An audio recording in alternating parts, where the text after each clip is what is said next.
ہمارے اندر یہ چیزیں کیوں سرایت کر گئی ہیں کہ ہم علماء سے دور ہیں، ہم دین سے دور ہیں، ہم دینی کتب سے دور ہیں۔ آج 1020 نمبر لینے والا اس کو پتہ نہیں ہے کہ ابا جی سے کس طرح بات کرنی ہے، کیونکہ ہمیں کیمسٹری، فزکس، بیالوجی نہیں بتائے گی کہ ابے کو اف تک نہیں کہنا۔ اگر ہمیں یہ بات بتائے گی تو وہ محمد عربی پر نازل کی گئی پیاری کتاب سے ہمیں یہ بات مل سکتی ہے۔ اور آج اگر میری بات غلط ہو تو میں اپنے الفاظ واپس لوں گا، لیکن اگر صحیح ہو تو پھر عمل کر لینا چاہیے نا، بولیے گا۔ اور میں اپنی طرف سے نہیں کر رہا۔ میرے بھائیوں، ہم علماء سے اتنے دور ہو چکے ہیں کہ ایک وقت تھا 4-5 کلو امام صاحب کے پاس دودھ آ گیا، کہا گیا کہ یہ دودھ کیوں آیا ہے؟ کہا کہ اس کے اندر کوئی چیز پڑ گئی ہے، اس وجہ سے اماں جی نے کہا کہ قاری صاحب کو دے کے آؤ۔ تھوڑا سا آٹا آ گیا، یہ کیوں؟ وہ چھپکلی اس میں تھی، تو اماں جی نے یہ نہیں پسند کیا کہ میرے بیٹے کہیں، جاؤ قاری صاحب کو دے کے آؤ۔ اور اس کا نتیجہ ہمیں یہ ملا کہ آج سے 10-20 سال پہلے، 30 سال پہلے، 50 سال پہلے جو عالم تھے ان کے بچے آج عالم ہمیں نہیں مل رہے۔ ان کے بچے ڈاکٹر بنے ہوئے ہیں، ان کے بچے انجینئر بنے ہوئے ہیں، سارا کچھ بننا چاہیے، لیکن ہماری قوم کا حال یہ ہو چکا ہے، جو ابا جی کا سوٹ ہوتا ہے وہ کہتے ہیں ابا جی فوت ہو گئے ہیں، اب یہ مولوی صاحب کو دے دو۔ میں اپنی بات نہیں کر رہا، میرے ساتھ ایسا نہیں ہوتا الحمدللہ، آپ بڑے اچھے بات، لیکن میں اپنے معاشرے کی بات کر رہا ہوں سارے کی۔ یہ مولوی صاحب کو دے دو، ابا جی کی چپل تھی وہ مولوی صاحب کو دے دو، یہ اس کا سر پہ رکھنے والا کپڑا تھا یہ مولوی صاحب کو دے دو۔ کیوں؟ اس سے ڈر لگتا ہے، یہ مردہ تھا، جانے والا مردہ ہو گیا، اب اس کے کپڑوں سے ہمیں ڈر لگتا ہے۔ تو میں نے کہا جو ابا جان لیپ ٹاپ یوز کرتے تھے وہ مولوی کو کیوں نہیں تو نے دیا؟ جس گاڑی پہ ابا جان سواری کرتے تھے وہ بھی مردے کی تھی، وہ بھی ابا جان کی تھی، وہ کیوں نہیں دی؟ آج ہمارے معاشرے میں علماء کو ڈیگریڈ کیا جا رہا ہے، علماء کو نشانہ بنایا جا رہا ہے۔ جس کے منہ کے اوپر داڑھی ہوتی ہے اس کے اوپر تانا کشی ہوتی ہے، جس کے سر پہ سنت رسول ہوتی ہے اس کے بارے میں لوگ کہتے ہیں ان کا رویہ ٹھیک نہیں ہے، یہ بڑے تنگ نظر ہیں۔ میں نے کہا علماء تنگ نظر نہیں ہوتے، یہ تو محمد عربی کے جو چھوڑی ہوئی وراثت ہے اس کے وارث ہیں۔ کیا ہم ایسا نہیں کرتے؟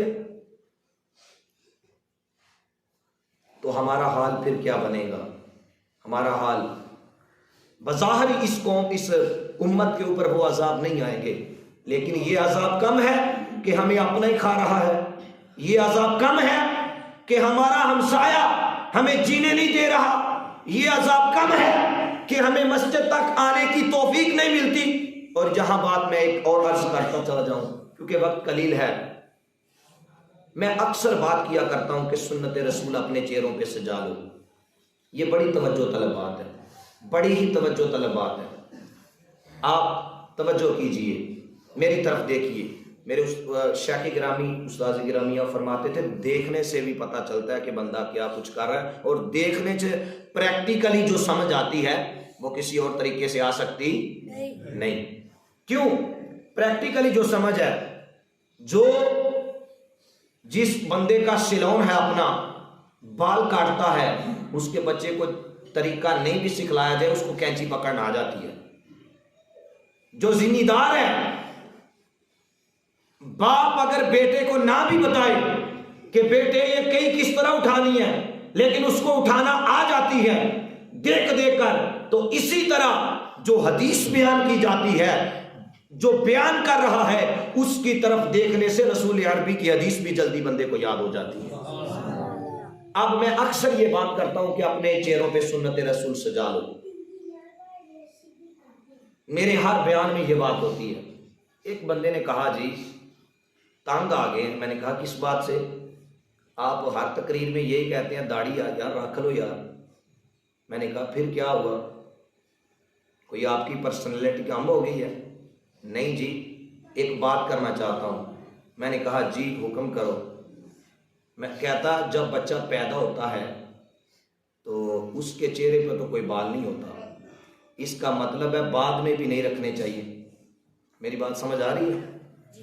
جب بچہ پیدا ہوتا ہے اس کے چہرے پہ کوئی بال نہیں ہوتا، اس کا مطلب ہے بعد میں بھی نہیں رکھنے چاہیے۔ تو جو میں نے جواب دیا وہ بھی آپ سماعت کیجئے۔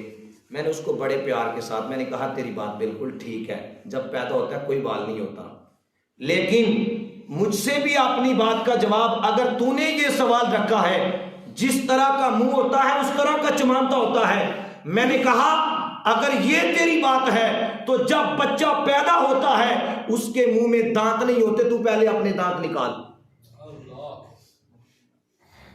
لگتا آپ کو سمجھ نہیں آئی۔ میں نے کہا تو اپنے پہلے دانت نکال، پھر میں کہوں گا کہ ٹھیک ہے تو نے دانت نکال دیے ہیں، یہ چہرے پہ نہ بال رکھو۔ او یار اگر یہ بال اتنے برے لگتے تو کائنات کا سب سے حسین چہرہ محمد عربی صلی اللہ علیہ وآلہ وسلم کے پیارے چہرے پہ رب خود یہ بال نہ سجاتا۔ آج ہم اپنے نبی کی سنت سے اتنے دور ہو چکے ہیں، ہمیں یہ باتیں کڑوی لگتی ہیں، ہمیں یار یہ کون سی باتیں آ گئی۔ لیکن میں آپ کو بتاتا چلا جاؤں، وقت ختم ہو چکا ہے میرے بھائیوں۔ یہ جو حقیقت پر مبنی باتیں ہیں جو میں آپ کے سامنے بیان کر رہا ہوں، اس میں ایک بات بھی آگے پیچھے نہیں ہے، یہ ساری باتیں